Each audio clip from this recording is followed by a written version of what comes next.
Pushkin. Hey, Revisionist History listeners. Before we get to our 6-episode series about America's gun problem, I want to remind you that you can binge the entire series early and ad-free right now with a Pushkin Plus subscription. And that same subscription gets you exclusive access so you can binge listen to Happiness Lab, our hit podcast, The Dream, and all 12 episodes of Paul McCartney's new podcast, McCartney, A Life in Lyrics. That's just the September lineup.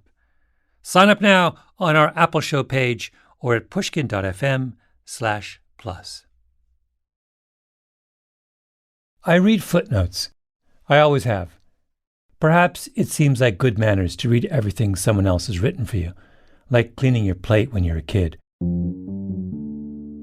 Or maybe it's because a footnote is where you put the bit of information that doesn't quite fit the main story, but at the same time is too important to leave out. And to my mind, the thing that is important and doesn't fit is often the most important thing of all. So I read footnotes, and occasionally that leads me somewhere entirely unexpected. Like the footnote at the very end of a paper in the Journal of Criminal Justice entitled Damned Upon Arrival, Volume 23, Number 4, pages 313 to 323, 1995. Lead author, Penelope J. Hankey. Second author, James H. Gundlach. It made me go all the way to a little town in Alabama to have the man who wrote the footnote explain to me 30 years later just what it meant. Could you do me a favor? Can you read the footnote for me? Small print. Yeah. At 3:02 a.m. on September the 23rd, 1994, a little over a month after Dr. Hankey and I submitted this article to the Journal of Criminal Justice, a death following the pattern described in this article literally struck home. J. Brandon Young III, age 17, was shot in the back with a 12-gauge shotgun and killed in my house in a predominantly black part of rural Macon County, Alabama. My name is Malcolm Gladwell. You're listening to Revisionist History, my podcast about things overlooked and misunderstood. This episode is about the death of Brandon Young.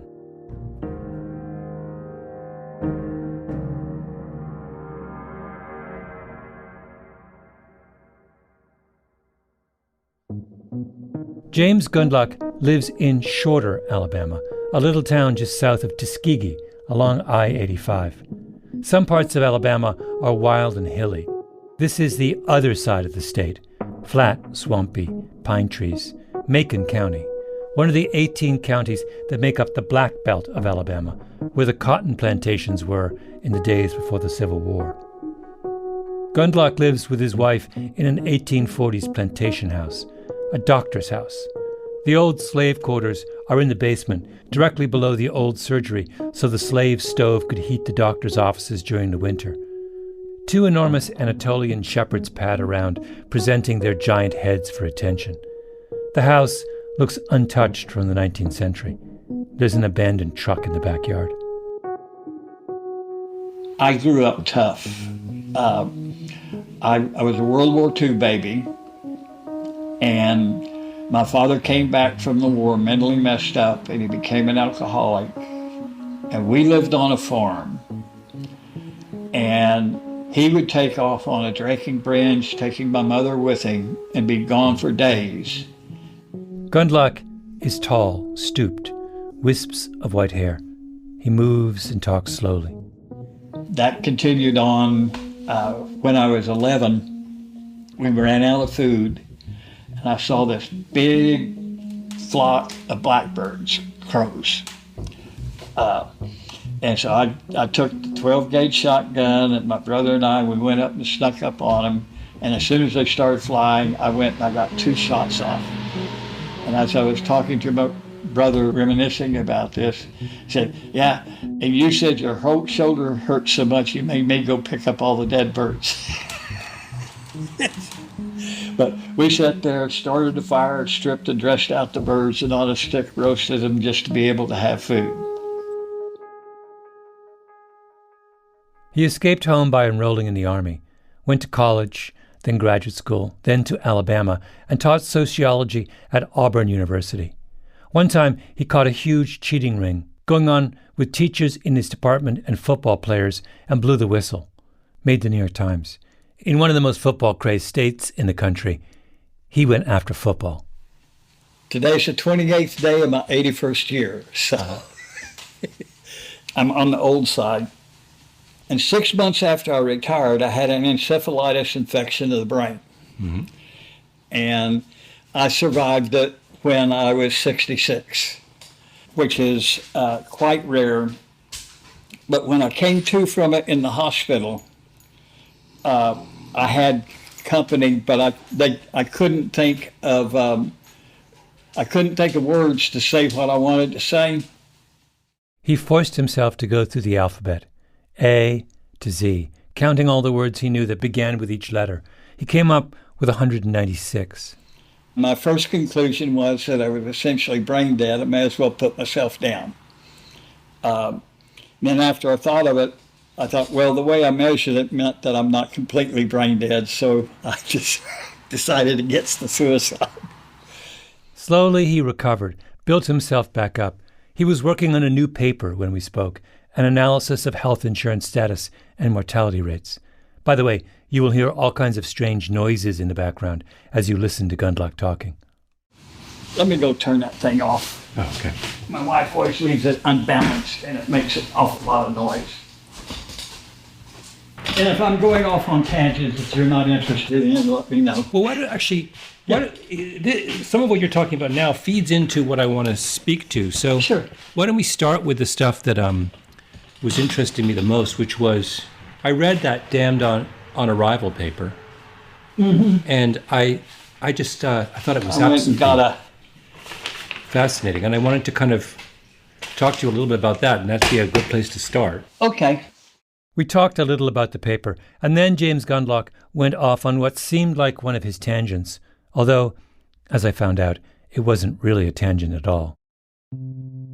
It was about the time, back in the early 1990s, when he got a call from his brother.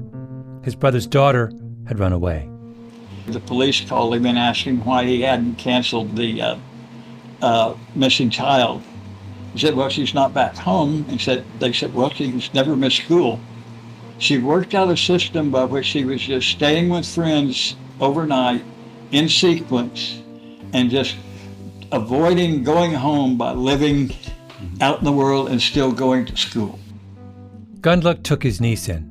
She was about 14. So was his daughter. Now he had 2 teenagers under his roof. She eventually decided that we were such good parents that she found a couple of street boys that had been thrown out of their own homes, and we ended up taking them in. They were living in Montgomery then, and parts of the city were full of gangs, the Bloods, the Crips, the Disciples. Word got out that the Gundlach's house was a place of refuge.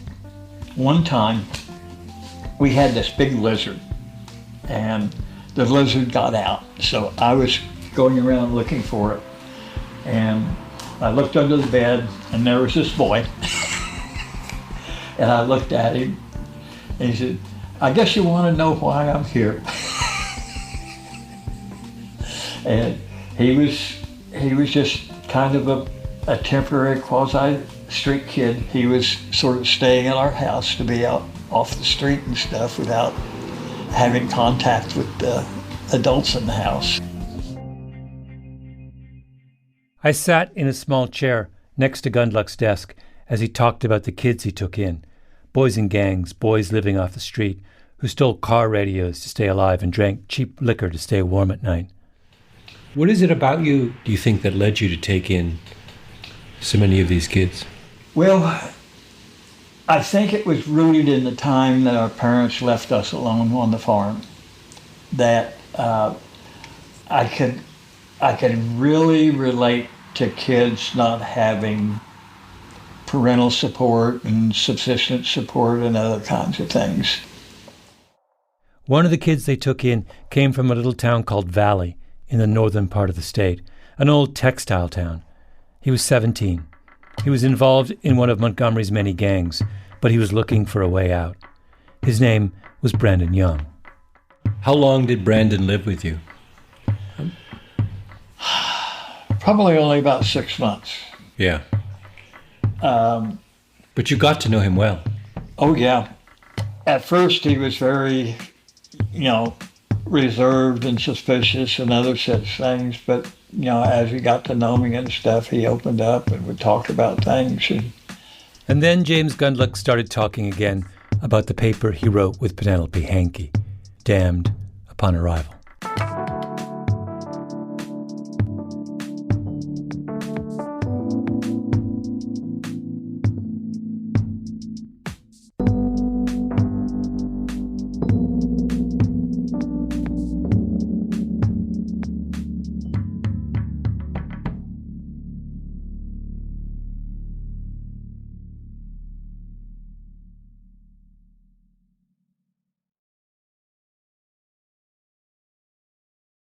The number of homicides in any community is a combination of two completely unrelated variables.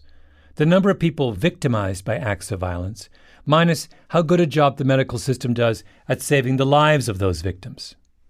And a lot of times, what a murder rate really tells you is how good your doctors are, and not how safe your streets are. This is the idea we explored in the previous episode. But there's a twist on that observation, a really important twist, which the people who treat gunshots for a living have known about for a long time. So I'm assuming over the course of your career, you have treated innumerable gunshot wounds. Unfortunately true. This is Dr. Babak Surani. He's a trauma surgeon at George Washington University Hospital in Washington, D.C. If you get seriously injured by a bullet, you get taken to a trauma center. More specifically, a Level 1 trauma center, which is a self-contained 24-hour facility equipped with everything necessary to treat traumatic injury. General surgeons, orthopedic surgeons, neurosurgeons, plastic surgeons, anesthesiologists, ER docs, radiologists, nurses with the right qualifications, on and on. Level 1 trauma centers cost hundreds of millions of dollars to build and operate. They're relatively rare. DC has 13 hospitals, but only 4 Level 1s. One of those is at George Washington. Surani is the chief trauma surgeon there. Do you know how many, roughly speaking? Oh my goodness. I would think probably by now, the number of gunshot victims I've seen personally, I've been in practice since 2005. I would venture, Mr. Gladwell, 500 plus. Wow. Yeah. And you weren't even there during DC's darkest years. Correct. Yeah. Correct. I wanted to talk to Surani about time, because trauma surgeons are obsessed with time. There's a phrase common in their world, the golden hour. If you get shot, they really want to have you on the operating table as soon as possible. That's why we pull over for ambulances. Talk a little to me about time. You said EMS tends to get there within 10 minutes, and you tend to get to the trauma center between 20 and 45. What's the difference between 20 and 45? What happens in that extra period of time that would diminish someone's chances of survival? Yeah, I think it depends on where the injury is. If you've been injured in the abdomen and it hits your intestine, honestly, nothing will happen between 20 and 45 minutes. That's plenty of time. But if you're bleeding, specifically speaking, if you're bleeding, then every minute that goes by is, the value of that is plutonium. Like, for example, if you take a bullet to your liver. The liver is a maze of blood vessels. Making the liver, of all things, stop bleeding is exceedingly difficult. Kidney, I can take it out. You have 2 kidneys. Spleen, I can take it out. You don't need a spleen. I cannot take out your liver. That you need a liver to live. Mm-hmm. And so I'm obligated to try to repair it while it just continues to bleed. When we spoke, Surani had just treated someone who had taken a rifle shot to the liver. The reason he's alive, we'll take some credit at George Washington, but honestly, one of the big reasons he's alive is the paramedics. They completely scooped and ran with this guy. I think their entire scene time was like 10 or 12 minutes, and they just hightailed it to the trauma center. When he showed up on our doorstep, you figure by now it's been 20, 25 minutes at the most from the moment of wounding to arrival to the trauma center. He was probably 5 to 10 minutes away from dying. He was at the extreme end stages of shock. Or what about a bullet to the lungs? A paramedic can actually treat a gunshot wound to the lung. They can temporize that person very nicely. So do that. How do you temporize someone who's had a gunshot wound to the lung? So when you have a gunshot to the lung, assuming it has not hit a blood vessel, assuming you're not bleeding, all you have is a gunshot to the lung, which is, believe it or not, really, really common. The problem is you have air leaking from your lung, and that air is accumulating inside the chest. As that air collects more and more inside the chest because it's leaking out of the lung, it'll create a lot of pressure in the chest, and it'll alter the blood flow to your body. So the paramedic can simply put a needle inside your chest, believe it or not, just like literally insert a needle through your skin into your chest, and it's like popping a balloon. It'll allow that air that's accumulating to decompress, and that's all you have to do. Mm-hmm. That will buy the person then tens of minutes, if not more, to get to the trauma center to allow us to then fix the issue at hand. But that's a paramedic skill. Absent that intervention, that would be a fatal event. Correct. Just to linger on this time question for a moment. So if I have a gunshot wound to the chest and I have exactly happening to me what you just described, how much time do I have without an EMS's intervention? Half an hour? Yeah, probably about half an hour or so. I mean, plus minus. But yes, I would think so. So let's think through the logic of this. A city or country's homicide rate is heavily dependent on how good its medical system is at treating gunshot wounds. And what determines how good a medical system is at treating gunshot wounds? At least in part, it's how quickly a gunshot victim can get to a level 1 trauma center. Okay, second question. And in this case, let's use Chicago as our example. Classic big American city. Chicago absolutely confirms the theory that proximity to a trauma center matters. According to a big study done a couple years ago by the epidemiologist Marie Crandall, if you live more than 5 miles from a level 1 trauma center in Chicago, you had a 35% higher chance of dying from your wounds than if you were shot less than 5 miles from a level 1. So, here's the second question. What determines how quickly you get to a trauma center in Chicago? Is it a random fact? Like whether there's an ambulance nearby when you get shot, or how bad the traffic is that day on the way to the hospital? Or is there a pattern to who lives within 5 miles of a level 1 and who doesn't? A physician at the University of Chicago named Elizabeth Tung set out to answer that question a few years ago. What do you find in Chicago? And so we found that Black majority census tracts were disproportionately in these trauma deserts. A trauma desert, by the way, is what ER docs call places that are a long way from a level 1. That racial disparity was essentially very large, approximately a 7-fold increase on the South Side in Black communities. Wait, so explain the 7-fold. The racial disparity between what and what is 7-fold higher? The racial disparity between Black majority census tracts and white majority census tracts is 7x.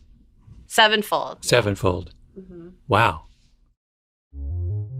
For a period of 30 years, between 1991 and 2018, the South Side of Chicago didn't even have a level 1 trauma center.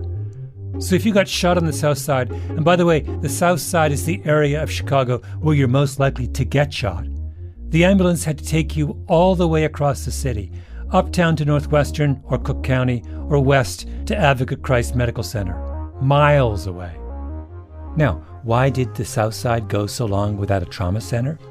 Because it makes no sense for any hospital to open one on the South Side. Treating gunshot wounds, serious ones, is incredibly expensive. And the typical gunshot victim in Chicago is a young Black man from a poor neighborhood, and young Black men living in poor neighborhoods in Chicago typically don't have health insurance. Or they're on Medicaid, which reimburses at a fraction of what private insurance does. The euphemism used in the healthcare world is payer mix, which refers to how many of your patients come to you blessed with private coverage. Opening a trauma center in a bad neighborhood messes with your payer mix deeply, which is a paradox, right? The point of a trauma center is to be closest to the places where people are getting shot, But if you put your trauma center close to the places where people get shot, your payer mix will go to hell in a handbasket, and you won't be able to afford to run your trauma center. So you put your trauma center as far away as possible from the people who most need your trauma center. As I said at the very beginning of this series, the way America deals with gun violence is bonkers.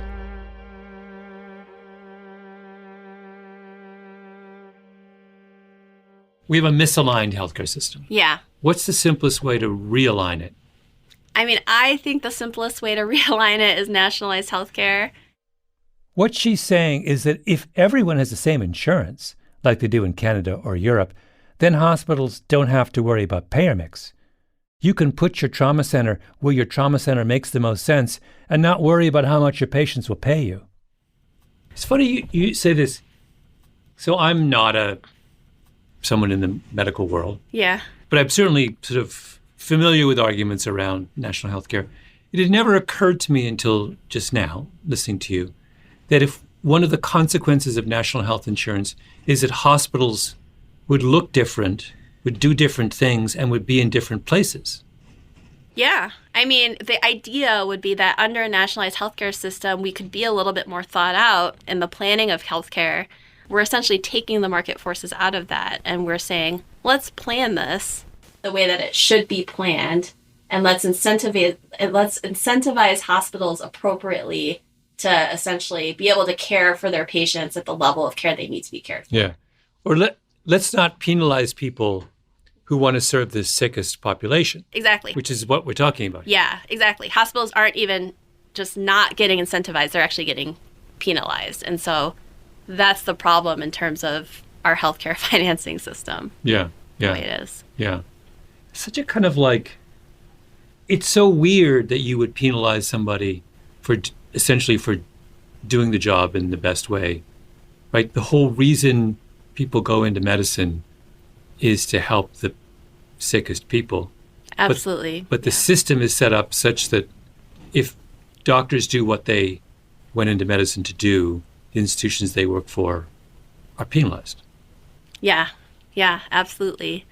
And so there actually has been a lot written recently about the moral injury of our healthcare financing system and how it really does make a lot of healthcare workers feel incredibly demoralized at the end of the day. And, that's not good for anyone. Final question. And here we come to the twist that the people who treat gunshot wounds think about all the time. A, it really matters how close you are to a trauma center. B, in a place like Chicago, Black people for years were really, really far from a trauma center. C, so how much of the reason that Black people have such a high homicide rate is just a function of the fact that we're not doing a terribly good job of saving the lives of Black people after they've been shot? It's an uncomfortable question. And one of the very first scholars to venture down this path were Penelope Hankey and James Gundlach in the Journal of Criminal Justice, Volume 23, Number 4, 1995, Damned Upon Arrival. The idea behind the paper was ingenious. A sociologist at Auburn named Alan Shields had assembled a database of homicide offenders from Tutwiler Prison, the all-women's prison just north of Montgomery. Not an especially nice place. Tutwiler's primary distinction was that it was once named to the 10 worst prisons in America list. So Gundlach and Hankey looked at all the murderers in Tutwiler and divided them by race. First, the white murders. There were 47 people victimized by white women who died instantly. No amount of medical attention would have saved them. Headshots, bullet to the heart. And a roughly equal number who were dead on arrival. Those who could, at least theoretically, have lived if they'd gotten medical attention sooner. The ratio of killed instantly to dead on arrival was essentially 1-to-1. Then Gundlach and Hankey looked at the victims of Black murderers. What was their ratio? It wasn't 1-to-1. It was way out of whack. There were many, many more victims who died on the way to the hospital. and also a far higher percentage who died at some point after being admitted. What the study suggested was that a big chunk of the difference in homicide rates between blacks and whites in Alabama had to do with the quality of health care given to their victims, not the violent tendencies of the people who attacked them. Here's the key conclusion. Although this is by no means a definitive study of the issue, the strength of the findings is striking. The Tutwiler prison data suggested that almost 1/4 of the African American female killers might not have been in prison for the killing had their victims received the same transportation and medical care as their Caucasian counterparts. The study covered 468 African American murderers at Tutwiler, so that's 113 people who wouldn't have been convicted for homicide if their victims had received the same medical attention as white people. They'd have been convicted on lesser charges, like aggravated assault. They wouldn't be murderers. And at the very end of the paper, Gundlach and Hankey give us a little hint of what they think was going on in Alabama. One anecdote related by a female inmate at Tutwiler prison is particularly revealing. I'm reading from the final paragraph of the study. Having seriously wounded a male in an argument, she drove him to the doctor's house. At that time, she was advised by the maid that the doctor was having dinner and could not be disturbed. The man died. The assailant and victim were African American. The doctor was Caucasian. Hankey and Gundlach presented an early version of their paper at the American Society of Criminology meeting in Phoenix in the summer of 1993. And while Gundlach was putting the finishing touches on the paper, Brandon Young moved into his house in Montgomery.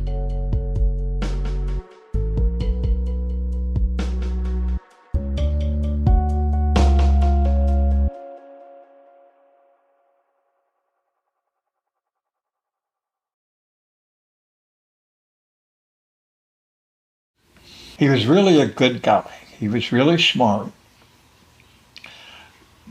barely educated, used a lot of words a bit wrong definition-wise because he was sort of working on building his own vocabulary and that kind of stuff without the direction of teachers and such. He was very likable. He was very much for defending the down and out and that kind of thing. He was a very likable and even from an adult's perspective, respectable person, even though he was a street gangster. How did Brandon make, before he moved in with you, how did he survive on the streets? He never really told us. I don't know whether he was involved with selling drugs or not. If he was doing that, he wouldn't have told me. But he never asked for money. He seemed to kind of know, and we were kind of working toward pushing him to go ahead and work toward where we could get him lined up to where he could go to college and stuff before he was killed. But obviously that ended that. Mm-hmm. He passed the GED. That's the high school diploma equivalent thing. So, you know, and he did absolutely no studying for it or any of that other kind of stuff, and he just went in and took it and he plashed it with flying colors. You know, he was smart, he knew stuff. And not sure how he picked up some of it stuff, but he would regularly read books, and if we could, you know, have gotten him on a route going through college and stuff, he would have turned into a very solid person, I'm very sure. Mm-hmm. He had a strong streak in him of caring for people. Don't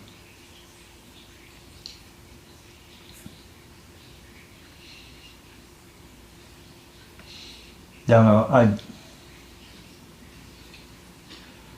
thought about him a lot back then, but I haven't lately. Brandon wanted out of the gang world, so he went to stay at a log cabin the Gundlachs owned 45 minutes or so north of Montgomery. In the town of Notasulga in Macon County, they thought he'd be safe there. And that's where he was with 3 of the other teenagers the Gundlachs had taken in on the night of August 23rd, 1994. It was a few hours after midnight. Brandon heard a noise outside. He went to check. He put the other kids in a place that they would be safe. This log house, it has a second floor area, which was the bedroom.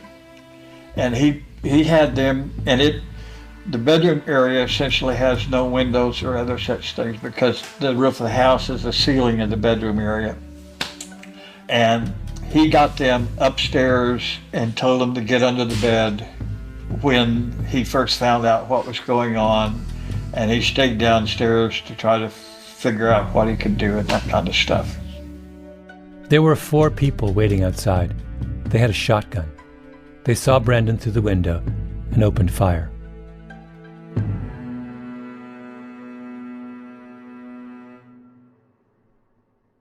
I'm reading now from the account of the crime a few days later in the Montgomery Advertiser. Neither Brandon's friends nor the adults who cared for him can give a specific reason for his slaying. They say that some of the suspects used to be his friends, even fellow gang members. Maybe they were angry he was trying to free himself from them to make a better life for himself. His friends looked up to him. We used to say that he was Peter Pan and they were the Lost Boys, said his 15-year-old girlfriend, who asked not to be named for her own safety. Brandon was everybody's hero. He was my hero. Brandon was in love with the words respect and honor. He didn't do drive-bys because he said, if you want to fight, fight like a man. In an interview this week before Thursday's arrest, the 15-year-old girlfriend was guarded when she talked about the night Brandon died. Frail and blue-eyed, her bright red nail polish chipped. She wore a gold chain with a heart-shaped locket and a boy's ring. While everyone else had lunch, she sipped a Coke and smoked cigarettes.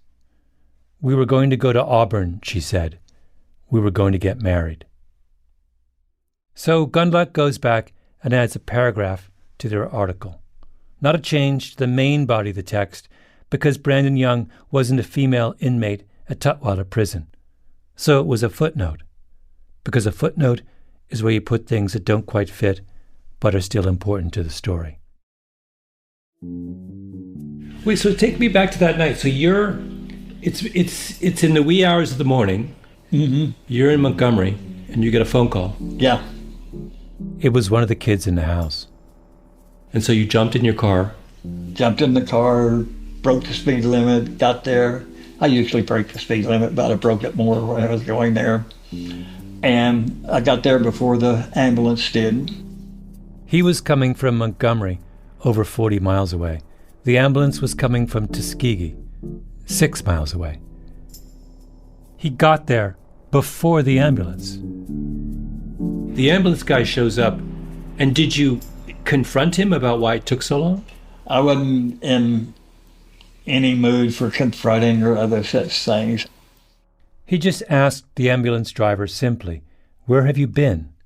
And the ambulance driver said, "Most of the calls out here are for blacks. We didn't know Brandon was white." What he was trying to do when he was telling me about this was trying to tell me how to behave as a white guy in Alabama. You let them know when you're asking for services that you're white. Mm-hmm. It's just, the racism just is so deep and pervasive that there's all kinds of subtle, not really, taught the kids, but not really talked about kinds of things. And since I didn't grow up in Alabama, I didn't have that training. Yeah. Yeah. Did you, when he said that, do you remember how you reacted? No. I don't remember. I was just I was just kind of astonished and down and out. And they were still in the process of taking the body away, so it wasn't the kind of thing where there was a lot of time to do things and think about it. But he was just trying to pass on to me the kind of information I should have to survive as a white guy at the benefit of racism in Alabama. Yeah. So he wasn't apologetic or indignant. He was just kind of trying to be helpful. Trying to teach me what I should have known. Yeah. Gundlach called his footnote a dedication to Brandon Young. I wanted to hear him read it. At 3:02 a.m. on September the 23rd, 1994, a little over a month after Dr. Hankey and I submitted this article to the Journal of Criminal Justice, a death following the pattern described in this article literally stuck home. J. Brandon Young III, age 17, was shot in the back with a 12-gauge shotgun and killed in my house in a predominantly black part of rural Macon County, Alabama. He bled to death while the ambulance took over 1 hour to make the 6-mile trip from their station to our house. I want to recognize Brandon's good works. Brandon lived on the street for several years, and society did not approve of much of what he did to survive. Despite the street life, Brandon had the strength and the resolve to protect and care for other abused children he met on the streets. This good work has not been recognized. Also, in the early hours of September 23, 1994, 3 killers attempted to kill everyone in our house. As they attacked, Brandon put his life on the line. He was murdered, but his actions saved 3 other young lives. I miss Brandon, and I know that he would have made many lives better if he had lived.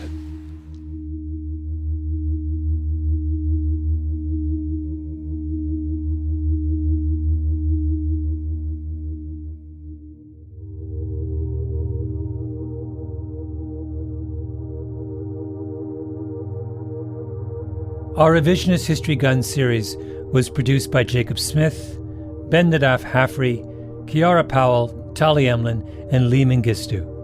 We were edited by Peter Clowney and Julia Barton, fact-checking by Arthur Gompertz and Cashel Williams. Original scoring by Luis Guerra. Mastering by Flawn Williams. Engineering by Nina Lawrence. I'm Malcolm Gladwell.